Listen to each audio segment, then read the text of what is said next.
Match জেতার পর Lionel মেসির উল্লাসটা একবার দেখুন, দেখে মনে হয় যেন তিনি সব ভুলে গেছেন।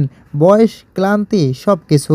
প্রায় 40 বছরে পা রাখা এই কিংবদন্তি এখনও দেশের জন্য, দলের জন্য এবং কোটি কোটি সমর্থকের জন্য নিজের সর্বোচ্চটা দিয়ে যাচ্ছেন। যেখানে এই বয়সে অনেক ফুটবলার বিশ্রাম নিয়ে খেলেন বা ম্যাচের মাঝপথে বদলি হয়ে মাঠ ছাড়েন, সেখানে মেসি শেষ পর্যন্ত লড়াই চালিয়ে যান। ম্যাচের প্রতিটি মুহূর্তে তিনি বল চাইছেন, সতীর্থদের নির্দেশনা দিচ্ছেন, আক্রমণ তৈরি করছেন এবং দলকে এগিয়ে নেওয়ার চেষ্টা করছেন। অভিজ্ঞতা, নেতৃত্ব আর জয়ের ক্ষুধা সব মিলিয়ে তিনি আবারও দেখিয়েছেন কেন তাকে সর্বকালের অন্যতম সেরা ফুটবলার বলা হয়। তবুও অবাক করার বিষয় হলো, এত কিছু করার পরও কিছু মানুষ তাকে নিয়ে ট্রোল করতে পিছপা হয় না। কিন্তু মাঠের পারফরমেন্সই সবসময় সবচেয়ে বড় জবাব। বছরের পর বছর ধরে মেসি সেটাই করে আসছেন, কথায় নয়, নিজের খেলায়। প্রিয় দর্শক, আপনার কাছে মেসির এই ডেডিকেশন কেমন লেগেছে কমেন্ট করে অবশ্যই জানান।